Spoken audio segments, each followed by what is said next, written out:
Hello bachcho, let us first read the question here.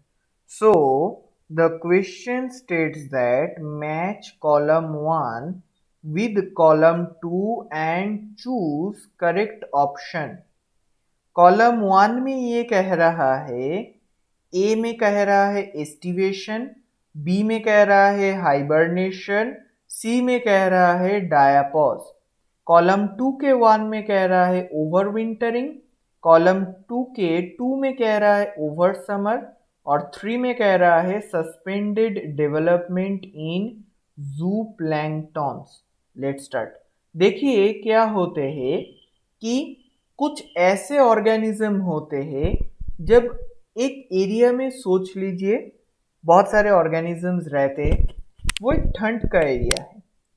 अब कुछ वहां पर यूरिथर्मल ऑर्गेनिज्म रहते हैं, मतलब जो गर्म कंट्री में अगर उसको छोड़ा जाए तो फिर वो वहां भी रह सकते हैं, ठंड कंट्री में भी रह सकते हैं। और कुछ ऐसे ऑर्गेनिज्म ही रहते हैं जो सिर्फ ठंडी में ही रह सकते हैं, गर्मी उनको बिल्कुल सहन ही नहीं होता, गर्मी में वो मर ही जाएगा।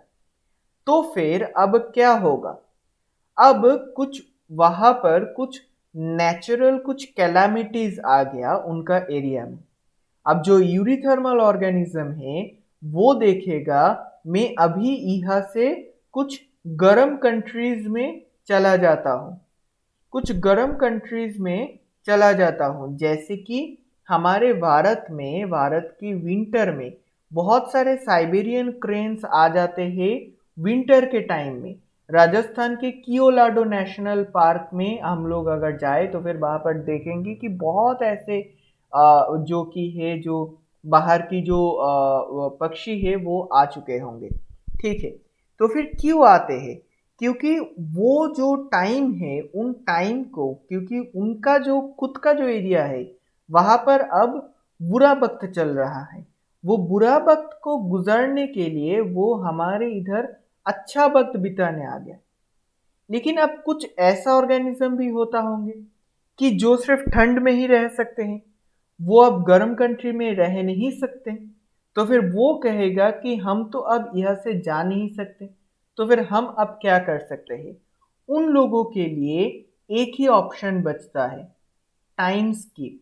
मतलब जो बुरा वक्त आ रहा है वो बुरा वक्त को स्किप कर जाना।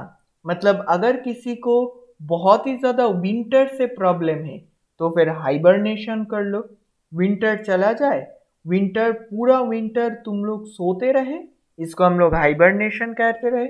तो फिर after winter when the summer will come, then the organism will wake up and continue their life.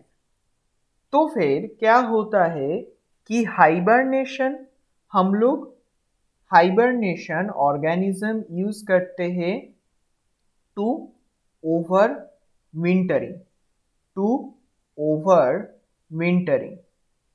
Aestivation use करते हैं, एस्टिवेशन एस्टिवेशन यूज करते हैं किसके लिए? टू ओवर समर, गर्म काल को अतिवाहित करने के लिए, समर को पास करने के लिए ये एस्टिवेशन यूज किया जाता है। और एक स्टेज होता है जिसको हम लोग डायापॉज कहलाते हैं।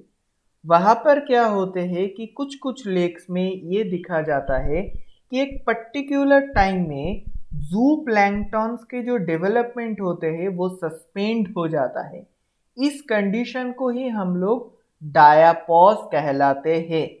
तो फिर कॉलम 1 के ए के साथ जा रहा है 2, बी के साथ जा रहा है 1 और सी के साथ जा रहा है 3। तो फिर अगर अब हम लोग देखेंगे ये कौन से ऑप्शन में दिया हुआ है, ये दिया हुआ है ऑप्शन 3 में। सो द फाइनल और correct answer is option 3। Hope it is understandable. Best of luck.